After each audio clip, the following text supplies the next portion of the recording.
Hello, dear students. Welcome back to another video lecture session. As per CBCS BSc first year, first semester botany subject, today we will present a lecture on one of the important algal species, that is Idogonium structure and its life cycle.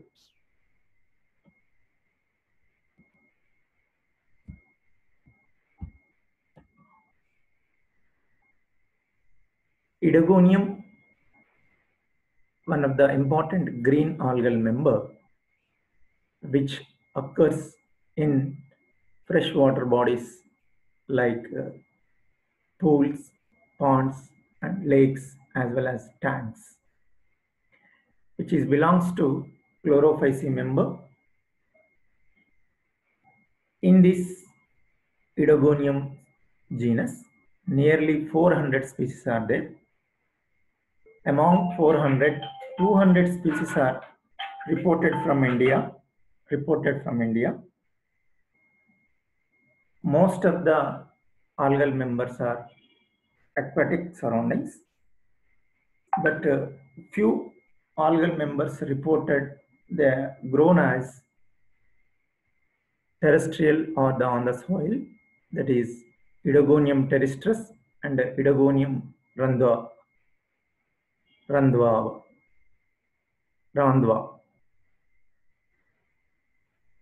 Chlorophyceae తరగతిలో ఒక ముఖ్యమైనటువంటి ప్రజాతి ఇడగోనియం. ఈ ఇడగోనియం అనేటువంటి శైవలము సాధారణంగా అన్ని మంచినీటి జలాశయాలలో, కొలనుల్లో, చెరువుల్లో, సరస్సుల్లో ఎక్కువగా పెరగడాన్ని మనం గమనించవచ్చు. ఇది ఆకుపచ్చని శైవలము. దీనిందు సుమారు 400 జాతులు కలవు. దీనిలో 200 జాతులను ఇండియా నుండి రిపోర్ట్ చేయడం జరిగింది. చాలా ఎక్కువ జాతులు నీటిలో నివసించినప్పటికీ 1 లేదా 2 జాతులు నేలపై లేదా మృత్తిక ఆవాసంని పై కూడా గమనించవచ్చు. ఒకటి Idogonium terrestris, Idogonium randwa. These are the two species grown on terrestrial surroundings. ఈ Idogonium అనేటువంటి శైవలానికి ఆ పేరు ఎలా వచ్చింది? How the name derived for Idogonium? This word in Greek language, Idos means swelling, gonos means reproductive bodies. Just you can observe the microscopic slide of Idogonium. At certain places in the filament, some swollen structures are there. These swollen structures are nothing but reproductive bodies. So based on that, the name of the algae derived as Idogonium. In Greek, Idos means swelling, gonos means reproductive bodies. As per Fritsch classification, the Idogonium algal member classified into in this way. Class is Chlorophyceae, order is Idogoniales, and family is Idogoniaceae. Genus Idogonium, or any species we can go for the randwa, one of the species. The thallus structure. Thallus nirmanam ee vidhanga undi. The thalloid body is green colored and filamentous, which is unbranched, uniseriate, multicellular freshwater algae. Idogonium యొక్క thallus ను పరిశీలించినట్లయితే ఇది అనేక కణాలతో తయారు చేయబడి తంతురూపంలో ఉండి అనేక కణాలచే తయారు చేయబడి శాఖారహితంగా, అంటే కణాలు ఒకదానిపై ఒకటి అమర్చబడి శాఖారహితంగా ఏకశ్రేణీయుతమైనటువంటి బహుకణయుతమైనటువంటి తంతురూప మంచినీటి ఆకుపచ్చ శైవలంగా దీన్ని మనం అభివర్ణించవచ్చు. The filament is differentiated into 3 types of cells. One is basal cell, 2 apical cell, third one is middle cells. ఈ తంతువులో 3 రకాల కణాలను మనం చూడవచ్చు. ఇది సాధారణ స్థితిలో ఒకటి పీఠకణము, చివరిది అగ్రకణము, మధ్య కణాలుగా మనం చెప్పేటువంటి శాఖీయ కణాలు. ఈ తంతువులో మనం ఎపికల్ బేసల్ పొలారిటీని చూడవచ్చు. ఎపికల్ బేసల్ పొలారిటీని శిఖర ఆధార ధ్రువ విభేదనము అంటారు. అంటే we can easily distinguish or differentiate the apical region and the basal region of the filament. because the basal cell should be modified. So based on that, we can easily identify basal part and apical part of the filament. So that is known as apical basal polarity. శిఖర ఆధార ధ్రువ విభేదనాన్ని మనం చూడవచ్చు. అంటే ఆధార కణము లేదా పీఠ కణము వివర్ణంగా ఉండి, రంగు లేకుండా ఉండి, పరిమాణంలో పెద్దగా ఉండి, తంతువును ఏదైనా ఒక ఆధారానికి అంటిపెట్టుకునేటట్లు చేయడంలో ప్రధానమైన పాత్రను పోషిస్తుంది. ఈ కణాల యొక్క అమరిక, వాటి యొక్క పరిమాణము, వాటిలో ఉండేటువంటి పిగ్మెంట్స్ ఆధారంగా మనం ఈ 3 కణాలను విభేదించవచ్చు. సో సాధారణంగా బేసల్ సెల్ కనుక చూసినట్లయితే, పీఠ కణాన్ని కనుక చూసినట్లయితే, it is the lowermost cell of the filament. The cell is long, gradually narrowed and towards the basal, and it's expanded to form simple disc-like or multi-lobed or finger-shaped structure.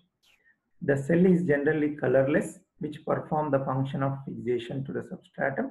This cell is known as holdfast or hapteron. తంతువులో పీఠకణం అనేది పొడవుగా ఉండి, దాని చివరి భాగము narrow, కుదించబడి, దాని నుండి ఒక రకమైన ముడతలు పడినటువంటి లేదా తమ్మెలుగా ఉన్నటువంటి నిర్మాణం రూపొందుతుంది. ఈ తమ్మెలుగా రూపాంతరం చెందినటువంటి ఈ కణము వివర్ణంగా,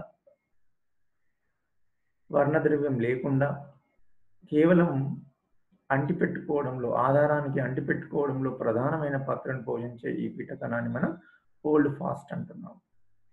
ఇక ఎపికల్ సెల్, అగ్రకణాన్ని కనుక చూసినట్లయితే, it is the top most cell of the filament.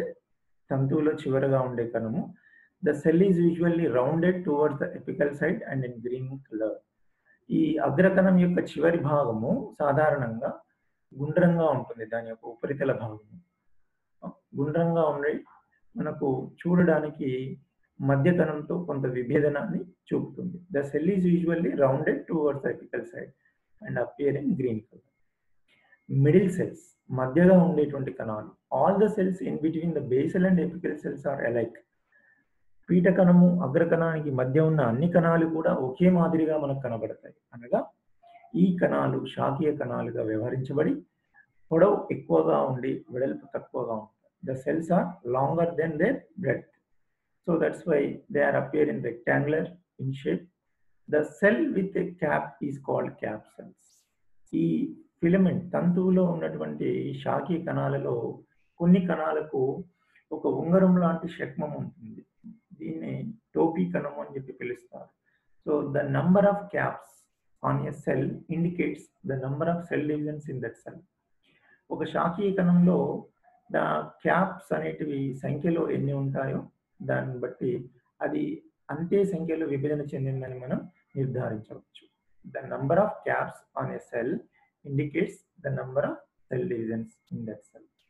So ఈ రకంగా శాఖీయ కణాలను మనం ఈజీగా గుర్తించడానికి అవకాశం ఉంది. ఇక తదుపరి కణ నిర్మాణాన్ని పరిశీలిద్దాం. You can isolate a single cell of the filament and observe under the microscope. So how it is.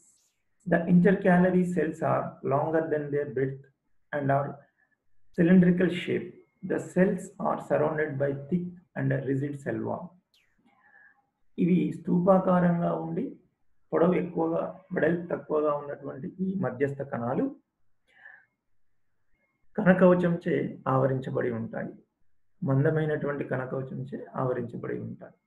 The cell wall is differentiated into 3 layers: an outer chitin and middle pectin and innermost cellulosic. కణకవచం 3 పొరలను కలిగి ఉంటుంది. వెలుపలి పొర కైటిన్చే, మధ్య పొర పెక్టిన్చే, చివరి లోపలి పొర సెల్యులోజ్చే నిర్మితమై ఉంటుంది. Beneath the cell wall, the cell membrane present which enclosed protoplasm. So కణకవచానికి దిగువన సన్నని పలుచని త్వచం ఉంటుంది. దీన్నే కణత్వచము అని మనం పిలుస్తాము. ఈ కణత్వచము జీవ పదార్థాన్ని ఆవరించి ఉండడాన్ని మనం చూడొచ్చు. So the protoplast consist of cytoplasm, chloroplast and nucleus. ఇక కణద్రవ్యంలో అనేక రకాలైన కణాంగాలు అనగా ముఖ్యమైన క్లోరోప్లాస్ట్, న్యూక్లియస్ కేంద్రకము. The cell contain many small or single large vacuole situated in the centre. Remains filled with cell sac. మధ్య భాగంలో ఒక పెద్ద రిక్తిక, పరిధి వైపు ఒక కేంద్రకాన్ని, కణంలో పూర్తిగా వ్యాపించినటువంటి క్లోరోప్లాస్ట్ హరిత రేణువు, ఇలాంటి నిర్మాణాలను మనం కణద్రవ్యంలో చూడొచ్చు. ఇక క్లోరోప్లాస్ట్ విషయానికి వచ్చినట్లయితే the chloroplast is single, large and reticulate which remains embedded in the cytoplasm.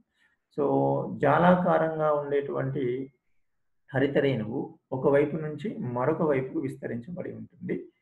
ఇది కణం మొత్తం వ్యాపించి ఉండి హరిత రేణువులో అక్కడక్కడ గుండ్రని ప్రోటీన్లచే నిర్మితమైనటువంటి రేణువుల వంటి నిర్మాణాలు కనిపిస్తాయి. వీటినే పైరినాయిడ్స్ అంటారు. ఈ పైరినాయిడ్స్ పిండి పదార్థ నిల్వ కేంద్రాలుగా పనిచేస్తారు.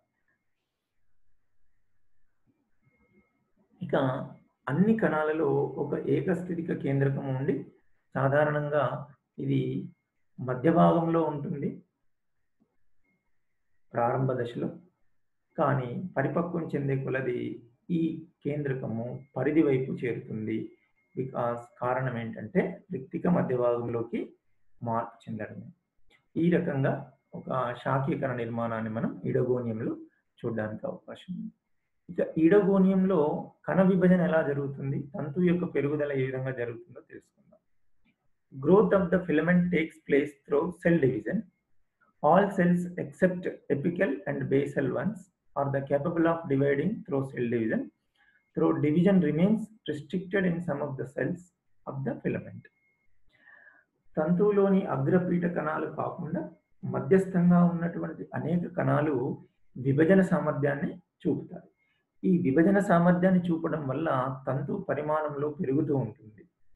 ఇది శాఖారహితంగా ఉంటుంది కాబట్టి తంతువులోని కణాలు ఒకదానిపై ఒకటి ఒక వరుస క్రమంలో ఏకశ్రేణీయుతంగా అమర్చబడడం వల్ల తంతువులోని మధ్యస్థంగా ఉన్న కణాలన్నీ కూడా విభజన చెందేటువంటి సామర్థ్యాన్ని ప్రదర్శిస్తాయి.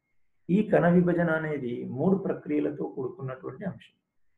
The cell division process carried out by 3 stages. One is ring formation, second one is nuclear division, third one is new wall formation. కణ విభజనలో భాగంగా 3 ప్రక్రియల ద్వారా కొత్త కణాలు ఏర్పడే అవకాశం ఉంది. ఒకటి ఉంగరం వంటి శిక్మం ఏర్పాటు చేయబడుట, రెండవది కేంద్రక విభజన జరుగుట, మూడవది కొత్తగా కణకవచం రూపొందుట. ఈ 3 ప్రక్రియల ఆధారంగా మనము ఈడోగోనియంలో కణాల యొక్క కణ విభజన ఏ విధంగా జరుగుతుందనే విషయాన్ని తెలుసుకోవచ్చు. సో ముందుగా కణ విభజనలో Initially, the nucleus becomes shifted from peripheral position towards the center and then moves slightly towards the upper half of the cell. Then a ring-like thickening develops towards the upper part of the cell. A ring-like thickening develops towards the upper part of the cell wall.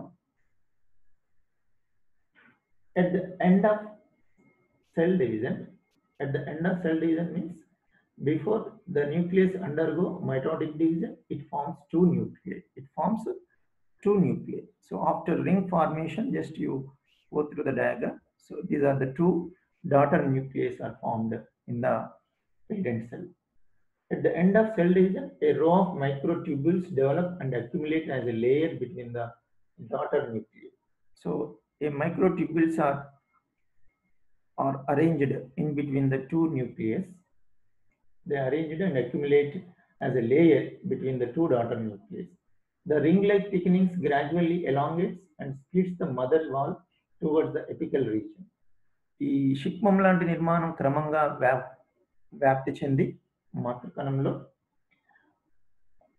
It concave cylindrical shape structure లాగా మారుతుంది. పుటాకారంగా ఉన్నటువంటి ఈ cylindrical structure గా ఉంది. The ring material ultimately forms the cuticle of the upper daughter cell. The upper part of the ruptured mother wall remains attached to the anterior end of the new daughter cell as a cap, so the apical cap. The other part remains toward the basal region of the daughter cell. So ముందుగా కణ విభజనలో ఏం జరుగుతుందంటే ఒక స్థాపనాంగ కణంలో తప్ప మిగిలిన అన్ని కణాల్లో కణ విభజన జరుగుతుంది. మధ్యస్థ కణ విభజన ద్వారా లేదా కొన కణ విభజన ద్వారా ఈ తంతు యొక్క పరిమాణం పెరగడాన్ని మనం చూడొచ్చు. కణ విభజనకు ముందు పరిధీయంగా ఉన్నటువంటి కేంద్రకము మధ్య భాగంలోకి వచ్చి పైవైపుగా పై అడ్డుపడలికకు 1/3 వంతు దూరంలో చేరుకుంటుంది. తర్వాత కేంద్రకం విభజన చెంది కణం చివరి అగ్రభాగంలో అడ్డుపడలికకు కిందగా పార్శ్వకవచం లోపలి భాగం కొంతమేర కణం చుట్టూ దళసరిగా పెరగడం వల్ల ఒక ఉంగరం వంటి మందం తయారవుతుంది. ఇది క్రమంగా మందమవుతూ పెరగడం వల్ల వి ఆకృతిలో ఒక గాడిని ఏర్పాటు చేస్తుంది. ఈ గాడికి ఎదురుగా వెలుపలి వైపు కణకవచంతో మధ్య వెలుపలి పొరలు అడ్డంగా పగిలి దీనివల్ల మందమైన గాడి భాగం నిలువుగా సాగి కేంద్రక విభజన చెందాక పిల్ల కేంద్రకాలకు మధ్యగా కణద్రవ్య విభజన జరిగి 2 పిల్ల కణాలు ఏర్పడతాయి. ప్రతి పిల్ల కణం సాగి తల్లి కణం అంతా పరిమాణాన్ని చేరుకుంటుంది. ఈ రకంగా కణ విభజనను మనం చూడవచ్చు.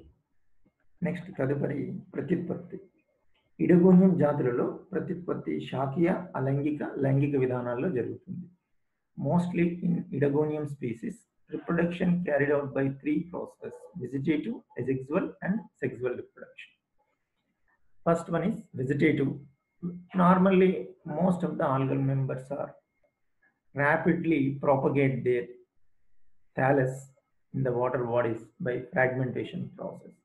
Fragmentation is nothing but the thallus accidentally breakage of the filament or sometimes decay of intercalary cells in the filament due to the formation of sporangia. సాధారణంగా విరివిగా జరిగేటువంటి ప్రత్యుత్పత్తి శాఖీయ ప్రత్యుత్పత్తి ముక్కలు కావడం ద్వారా జరుగుతుంది. ఈ ముక్కలు అనేటివి ఆకస్మికంగా జరగవచ్చు, ప్రమాదవశాత్తు జరగవచ్చు. ప్రతి విడిపోయిన థాలస్ తిరిగి ఒక కొత్త ఇడగోనియం జాతిగా అభివృద్ధి చెందుతుంది.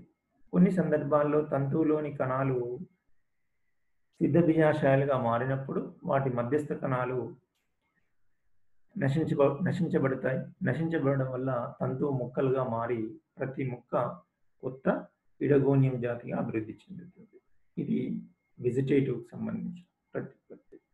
ఇంకొకటి akinetes formation. One more vegetative reproduction method by formation of అకైనిట్స్.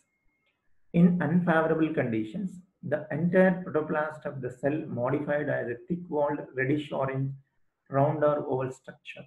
This structure is known as akinete. They generally form in a chain. In favorable conditions, germinates and develops into a new filament. సాధారణంగా విపత్కరమైన పరిస్థితుల్లో, అననుకూల పరిస్థితుల్లో ఒక కణంలో ఉండేటువంటి జీవ పదార్థం అంతా తమ చుట్టూ ఒక మందమైన కవచాన్ని ఏర్పరచుకొని గుండ్రని లేదా అండాకృతిలో ఉండే ఎరుపు నారింజ వర్ణంలో ఉన్నటువంటి నిర్మాణాన్ని తయారు చేస్తుంది. దీన్ని అకైనేట్ అంటారు. జనరల్గా ఇడగోనియం నందు అకైనేట్లు వరుసగా ఒక గొలుసు మాదిరిగా 20 నుండి 25 కణాలలో ఏర్పాటు చేయబడతాయి. ఇన్ ఫేవరబుల్ కండిషన్స్, మళ్ళీ అనుకూల పరిస్థితులు ఏర్పడ్డప్పుడు ఇవి మొలకెత్తి కొత్త ఇడోగోనియం తంతువును ఏర్పాటు చేస్తారు. ఇది ఇకైనేట్ ఫార్మేషన్ లేదా ఇకైనేట్ల ఉత్పత్తి. తదుపరి అలైంగిక ప్రత్యుత్పత్తి, asexual reproduction, commonly occurs in Idogonium species, that is by formation of zoospores. గమన సిద్ధ బీజాల ద్వారా అలైంగిక ప్రత్యుత్పత్తిని జరపడాన్ని సాధారణంగా మనం చూస్తూ ఉంటాం. Zoospores are formed singly within a cell. Zoospore formation begins in a capsule of the filament. సాధారణంగా తంతువులోని ఒక కణంలో ఒకే ఒక గమన సిద్ధ బీజం అభివృద్ధి చెందుతుంది. సాధారణంగా టోపీ కణాలలో మాత్రమే ఈ యొక్క గమన సిద్ధ బీజాలు అభివృద్ధి చెందడాన్ని మనం చూడవచ్చు. ముందుగా తంతువులోని కొన్ని కణాలు గమన సిద్ధ బీజాశయాలుగా వ్యవహరించబడి వాటిలోని జీవ పదార్థం అంతా సంకోచం చెంది తమ చుట్టూ ఒక కొత్త కవచాన్ని ఏర్పాటు చేసుకొని ఒక స్వతంత్రమైనటువంటి కణంగా ఏర్పాటు చేయబడతాయి. The entire protoplast of zoosporangium contracts from the wall and behave as a unit. Near the nucleus, a semicircular hyaline area develops. Just below the hyaline area, a ring of blepharoplast granules develop, connected with each other by fibrous strands. Later on, from each blepharoplast granule, a single flagellum develops. Thus, a crown of flagella is present around the colorless semicircular area. So, సాధారణంగా కనుక మనం చూసినట్లయితే ఒక తంతువులో ఉండేటువంటి టోపీ కణం కలిగినటువంటి కణము గమన సిద్ధ బీజాశయంగా వ్యవహరిస్తుంది. ఈ గమన సిద్ధ బీజాశయంలో ఉన్నటువంటి ఈ జీవ పదార్థం అంతా సంకోచం చెంది ఒక నిర్మాణంగా అభివృద్ధి చెందుతుంది. ఒక స్వతంత్రమైనటువంటి నిర్మాణంగా అభివృద్ధి చెందుతుంది. ఈ స్వతంత్రమైన నిర్మాణంగా అభివృద్ధి చెందినటువంటి ఈ గమన సిద్ధ బీజంలో ఒకవైపుకు పార్శ్వభాగాన జీవ పదార్థంకు ఒకవైపు వివర్ణమైనటువంటి భాగం ఉంటుంది అర్ధచంద్రాకారంలో. ఈ భాగంలో అనేక బ్లెఫరోప్లాస్ట్ రేణువులు పీఠ భాగంలో ఒక వలయాకారంలో తంతువులచే ఫైబ్రస్ తంతువులచే అనుసంధానం చేయబడి ప్రతి బ్లెఫరోప్లాస్ట్ లేదా ఒక పీఠ రేణువు ఒక కషాబాన్ని ఉత్పత్తి చేస్తుంది. ఈ రకంగా అనేక కషాబాలు వలయాకృతిలో మనకు ఒక వైపుకు ఏర్పాటు చేయబడతాయి. ఇదే గమన సిద్ధ బీజంగా అభివృద్ధి చెందుతుంది. సో ఈ సంకోచం చెందిన ప్రోటోప్లాస్ట్ ఒక గమన సిద్ధ బీజంగా మార్పు చెందుతుంది. ఈ గమన సిద్ధ బీజానికి ఒకవైపు అర్ధచంద్రాకారంలో ఉండే వివర్ణమైన భాగం ఉంటుంది.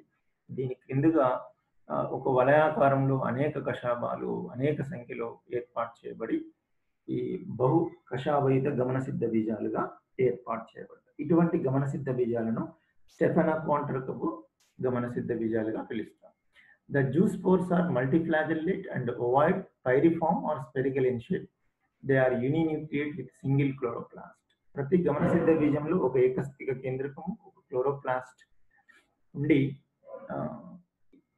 గమన సిద్ధ బీజాశయం యొక్క గోడ పగలడం ద్వారా బయటకు విడుదలవుతాయి. ఇలా విడుదలైనటువంటి గమన సిద్ధ బీజాలు కొంతకాలం ఒక కోశంలో ఉండి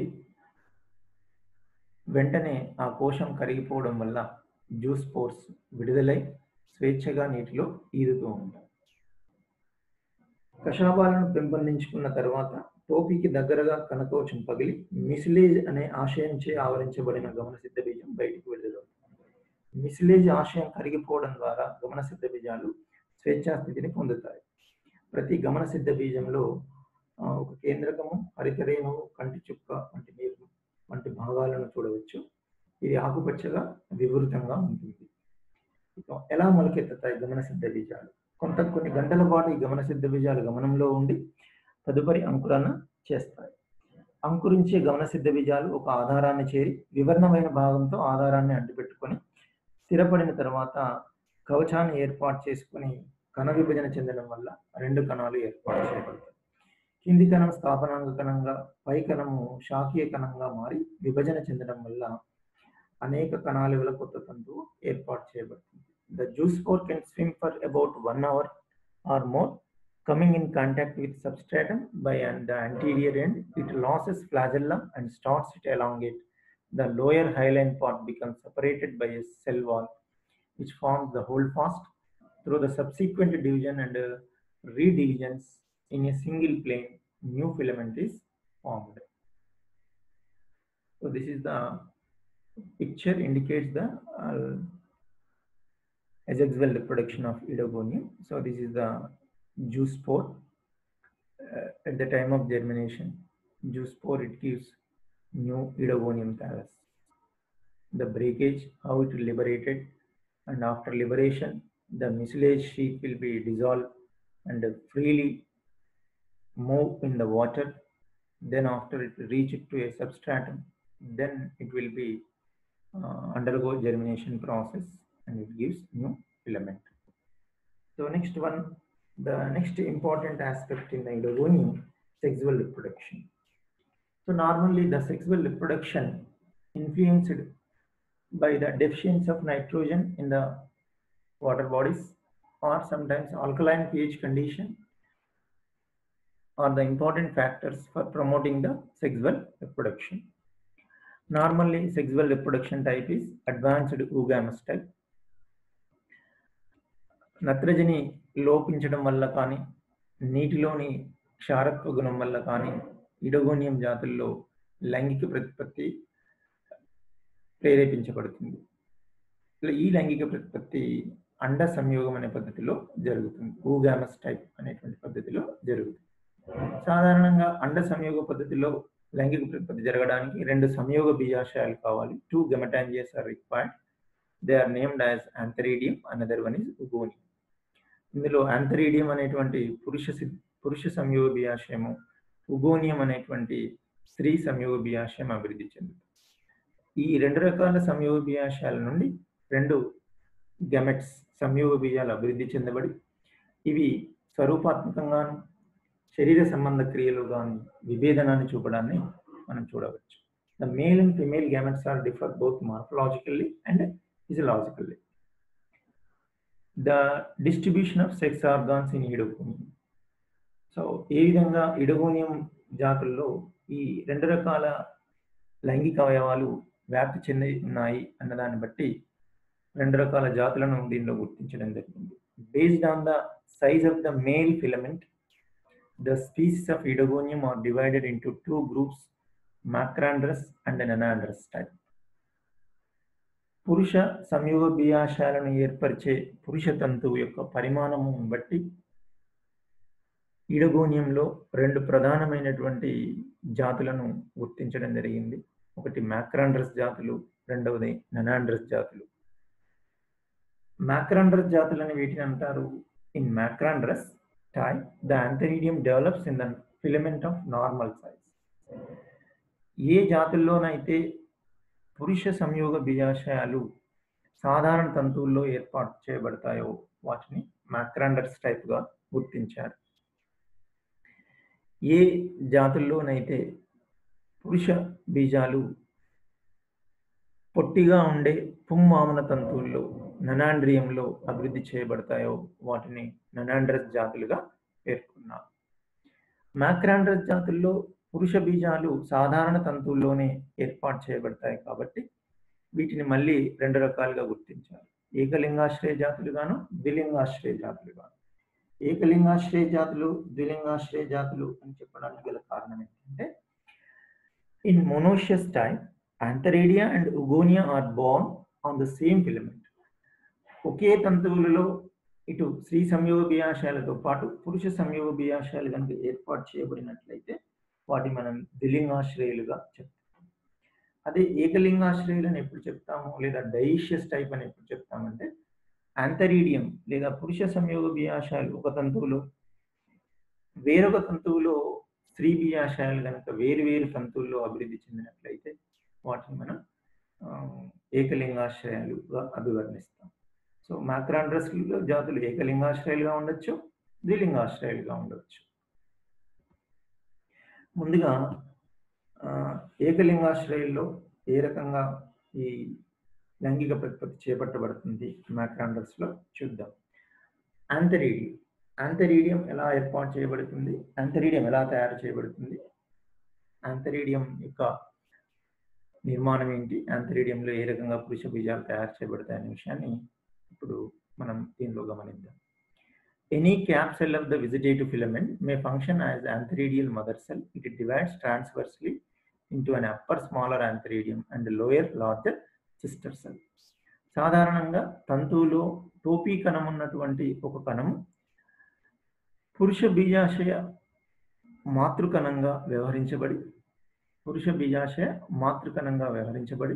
ఈ మాతృకణము అడ్డుగా ఒక అసమాన విభజన చెందడం మూలాన పైన ఉన్నటువంటి కణము చిన్న కణాన్ని మనం ఆంథరీడియం అని, కింద ఉన్న పెద్ద కణాన్ని తోటి కణము లేదా సిస్టర్ సెల్ అని చెప్పి పిలుస్తారు.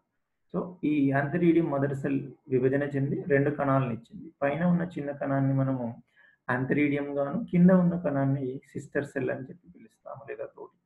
ఈ సిస్టర్ సెల్లో మళ్ళీ రిపీటెడ్గా ఈ విభజనలు పునరావృతం అవుతూ ఉంటాయి. అంటే తిరిగి ఇంతకు ముందు జరిగినటువంటి విభజన మాదిరిగానే అనేక విభజనలు జరగడం మూలాన తంతువులో 2 నుండి 40 దీర్ఘచతురస్రాకారంలో ఉండే కణాలు లేదా యాంథెరీడియంలు అభివృద్ధి చెందడాన్ని మనం చూడొచ్చు. The sister cell then undergoes repeated transverse division and form an uniseriate row of about 2 to 40 rectangular uninucleate antheridia. అంటే ఈ తోటి కణంలో తదుపరి మళ్ళీ విభజనలు జరగడం మూలాన అనేక పురుష బీజాశయాలు లేదా యాంథెరీడియాలు ఒక వరుస క్రమంలో ఒకే శ్రేణిలో ఒకే వరుసలో 2 నుండి 40 సంఖ్యలో ఏకకేంద్రక పురుష సంయోగ బీజాశయాలు ఏర్పాటు చేయబడతాయి. The nucleus of the antheridium undergoes mitotic division and form 2 nucleus. ఈ స్థితిలో ప్రతి యాంథెరీడియంలో ఉన్న ఏకస్థితిక కేంద్రకము ఒక సమవిభజనకు లోను కావడం వల్ల 2 కేంద్రకాలు ఏర్పాటు చేయబడతాయి. Each nucleus becomes surrounded by some cytoplasm and metamorphosis into antherozooid. 2 కేంద్రకాలతో ఉన్న యాంథెరీడియంలోని జీవ పదార్థము ఒక్కొక్క కేంద్రకానికి పంచబడి 2 కణాలు ఏర్పాటు చేయబడతాయి. ఈ 2 కణాలే భవిష్యత్తులో 2 పురుష సంయోగ బీజాలుగా మార్పు చెందుతాయి. The 2 antherozooids are developed from each antheridium. ప్రతి యాంథెరీడియంలో ఎన్ని యాంథెరోజోయిడ్స్ ఏర్పాటు చేయబడుతున్నాయి? 2. The antherozooids are unicellular, uninucleate, multiflagellate and yellowish in color. Morphologically, it is similar to zoospores and androspore also, but much smaller in size. యాంథెరోజోయిడ్స్ అనేటివి పరిమాణంలో చాలా చిన్నవిగా ఉంటాయి. వీటికంటే గమనసిద్ధ బీజాల కంటే పురుష గమనసిద్ధ బీజాల కంటే. కాకపోతే ఇక్కడ ప్రతి కణం నుండి 2 ఏర్పాటు చేయబడతాయి. ఈ 2 యాంథెరోజోయిడ్స్ మనకు మల్టీఫ్లాజెలేట్ బహుకషావయుతంగా ఉండి ఏకకేంద్రకయుతంగా ఉండి ఏకకణయుతంగా ఉండి పసుపు వర్ణంలో కనిపిస్తాయి. ఇవి పరిమాణంలో చాలా చిన్నగా ఉంటాయి. ఇవి మొదట ఒక వెసికల్ ఆశయంలో నుండి విడుదలవుతాయి. తదుపరి బయటకు విడుదలై నీటిలో ఈదుతూ స్త్రీ బీజాశయం వైపు కదులుతాయి. ఇక ఉగోనియం రెండవ లైంగిక అవయవానికి సంబంధించి అభివృద్ధి ఏ విధంగా ఉందో గమనిద్దాం. With respect to sexual reproduction, one of the important gametangem, oogonium. This oogonium is also developed in the vegetative filament of any cell which containing capsule, oogonial mother cell, which act as a oogonial mother cell. It divides transversely into an upper oogonium and lower supporting cell or sepulchre. సాధారణంగా తంతువులేని ఏదైనా మధ్యస్థ కణం కానీ అగ్రకణం కానీ స్త్రీ బీజాశయ మాతృకణంగా వ్యవహరించబడి ఒక విభజనకు లోను కావడం మూలాన 2 కణాలను ఏర్పాటు చేస్తాయి. పై చిన్న కణాన్ని ఉగోనియం అని, కింది పెద్ద కణాన్ని ఆధార కణము లేదా సపల్టరీ సెల్ అని చెప్పి మనం పిలుస్తాము. సో కింది కణాన్ని ఆధార కణంగా మనం చెప్తాం. ఈ ఆధార కణం మరికొన్నిసార్లు విభజన చెంది మరిన్ని స్త్రీ బీజాశయాలను 2 నుండి 4 సంఖ్యలో ఒక గొలుసు మాదిరిగా ఉత్పత్తి చేస్తుంది.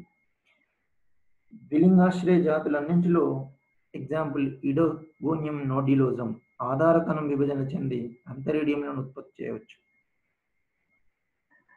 So the lower cell may again undergo smaller divisions and repeated sequence to form 2 or more oogonia with a lower supporting cell.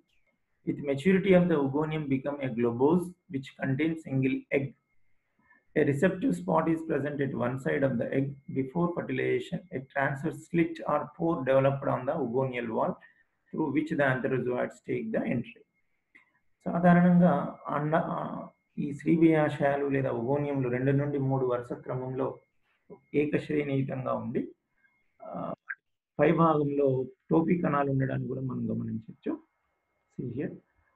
So ప్రతి స్త్రీ బీజాశయము అండాకారంలో లేదా గోళాకారంగా రూపాంతరం చెంది ఒక అండ కణాన్ని లేదా స్త్రీ బీజ కణాన్ని ఏర్పాటు చేస్తాయి. ఈ స్త్రీ బీజ కణానికి ఒకవైపుకు వివర్ణమైనటువంటి భాగం ఉంటుంది. ఈ వివర్ణమైనటువంటి భాగంలో స్వీకార స్థానంగా పిలుస్తారు. ఈ స్వీకార స్థానం వద్ద పురుష బీజం అండంతో సంయోగం చెందుతుంది. సో స్త్రీ బీజాశయంలోని జీవ పదార్థం అంతా ఒక అండంగా రూపొందుతుంది. ఒకవైపు వివర్ణమైనటువంటి భాగం ఉంది, అది స్వీకార స్థానంగా తోడ్పడుతుంది. ఇడగోనియం తంతువుల్లో తంతు చివరన కానీ మధ్యస్థంగా కానీ ఈ ఉగోనియంలు ఏర్పాటు చేయబడతాయి. So this is successive stages of development of ovum. So this is egg cell, this is oogonium. So this is pore, a pore or slit-like structure formed at the time of fertilization process. Then it helps in the entry of the male gamete. So next one is Nanandrous జాతుల్లో లైంగిక ప్రకృతి. The sexual reproduction in Nanandrous type. The Nanandrous species are always dioecious. Antheridia and Oogonia are born on different filaments. సాధారణంగా Nanandrous జాతులన్నీ కూడా ద్విలింగాశ్రయాలుగా ఉంటాయి. అనగా వీటి లోపల ఆంతరీడియంలు, స్త్రీ బీజాశయాలైనటువంటి ఉగోనియంలు వేర్వేరు తంతువుల్లో అభివృద్ధి చెందుతాయి. In this type the antheridia develops on a very small filament termed as dwarf male or nannandrium. సాధారణంగా ననాండ్రస్ జాతుల్లో ఆంథరీడియాలు ఒక పొట్టిగా ఉండేటువంటి పుంవామన తంతువులో లేదా ననాండ్రియంలో అభివృద్ధి చెందడాన్ని మనం ఇక్కడ ప్రత్యేకించి గమనించాలి. The nannandrous type initially androsporangia are developed in series on normal sized filament. The androspore forms singly within androsporangia.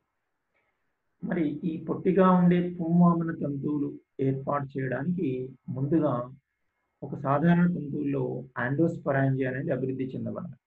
ప్రతి ఆండ్రోస్పరాంజియా నుండి ఒక ఆండ్రోస్పోర్ అనేది ఉత్పత్తి చేయబడి ఈ ఆండ్రోస్పోర్ యొక్క మొలకెత్తడం వల్ల ఈ పుంవామన తంతువు లేదా ననాండ్రియం అనేది ఏర్పాటు చేయబడింది. ఈ ననాండ్రస్ జాతులు తిరిగి మళ్ళీ రెండు రకాలుగా విభజించారు. ఒకటి gynandrosporous type, idioandrosporous type. Gynandrosporous means example oedogonium concatenatum. The androsporangia and oogonium are born on the same filament. ఒకే తంతువులో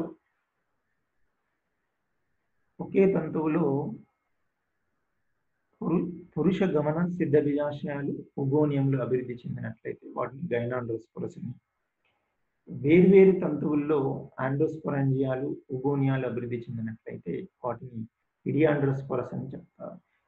ఇడియాండ్రస్ type means the androsporangia and oogonia are born on different filaments. Example is Idagonium conferratum, Idagonium ayyangari, Idagonium setigerum. So these are the examples. So Idiandrosporus, Gynandrosporus, Androsporangia and Oogonium. Okay, tantuవులు అభివృద్ధి చెందితే Gynandrosporus, వేర్వేరు తంతువులు అభివృద్ధి చెందితే Idiandrosporus. సాధారణంగా ఆంథరీడియా అభివృద్ధి చెందాలంటే ముందు ఆండ్రోస్పరాంజియాలు ఎక్కడ ఏర్పడతాయి ఏంటి అనేది మనం పరిశీలిద్దాం. సో ముందుగా ఒక సాధారణ తంతువులోని శాఖీయ కణం టోపీ కణాన్ని కలిగి ఉంటే అది ఆండ్రోస్పరాంజియా వ్యవహరిస్తుంది. ఈ ఆండ్రోస్పరాంజియాలో ఆండ్రోస్పోర్, ఒకే ఒక ఆండ్రోస్పోర్ డెవలప్ అవుతుంది. ఈ ఆండ్రోస్పోర్ తిరిగి ఉగోనియా మీద మొలకెత్తి పుంవామన తంతువుని ఏర్పాటు చేస్తుంది. ఈ పుంవామన తంతువులోని చివరి కణాలు ఆంథరీడియంగా మారి ఈ ఆంథరీడియం ప్రతి ఆంథరీడియం నుండి 2 ఆంథ్రోజోయిడ్స్ ఏర్పాటు చేయబడతాయి. ఇవి ఫలదీకరణకు సిద్ధంగా ఉంటాయి.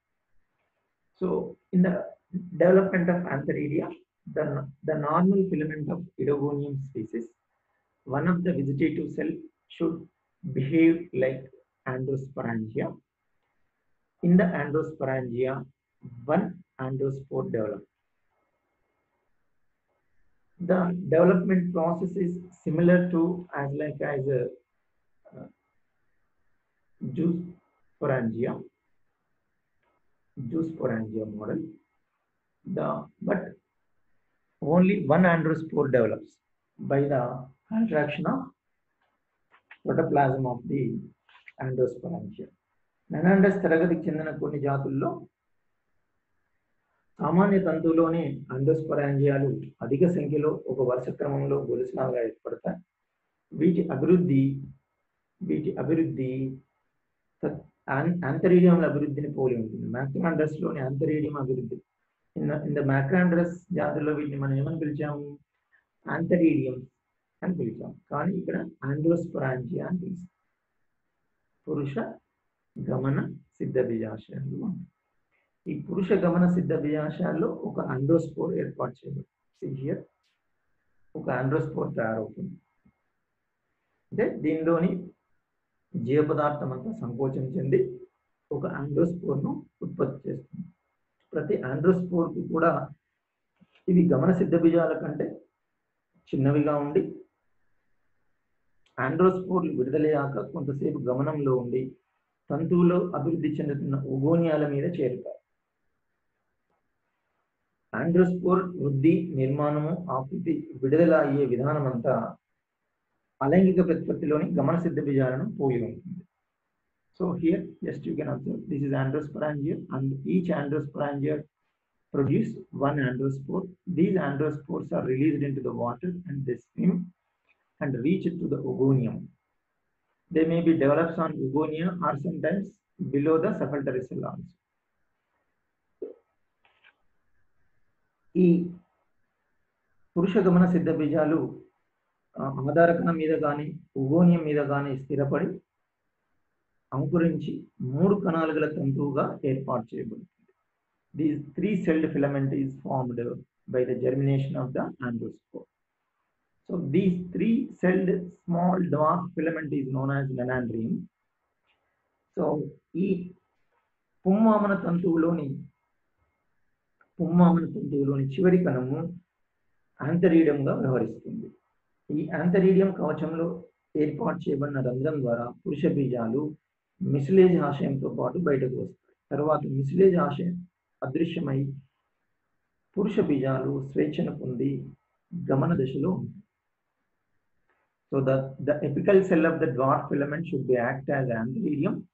In the antheridium, 2 antherozoids are developed. See here, this is the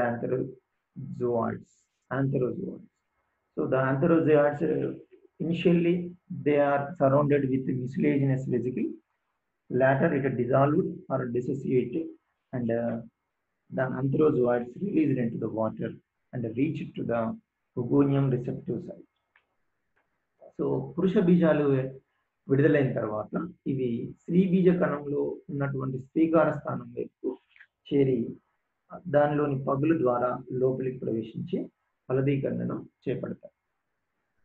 so fertilization next process. Antherozoids are attracted by the mature oogonium through chemical stimulus. So one kind of chemical stimulus, all antherozoids are attracted towards oogonium and they attached in the hyaline region of the oogonium.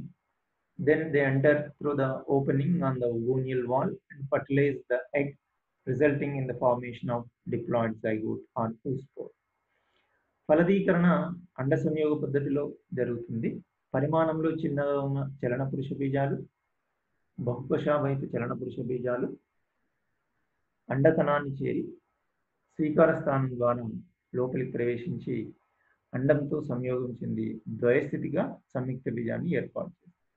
ఈ ద్వయస్థితిక సంయుక్త బీజం వెంటనే మొలకెత్తకుండా కొంతకాలం సుప్తావస్థలో ఉండి తమ చుట్టూ మందమైనటువంటి 2 నుండి 3 వరుసల్లో ఉండే కవచాన్ని ఏర్పాటు చేసుకుంటారు. ఇది కొంతకాలం అచేతనావస్థలో సుప్తావస్థలో ఉండి తదుపరి మొలకెత్తి కొత్త ఇడగోనియం స్పీసీస్ ను ఏర్పాటు చేస్తుంది. The zygote during further development retracts itself from the oogonial wall and secretes 2-3 layered outer wall. Later on, the outermost one becomes ornamented. The zygote generally undergoes a long period of rest and becomes brown in color. Germination of oospore. The last one is samyukta siddha బీజము సిద్ధ బీజం వలె వ్యవహరిస్తుంది.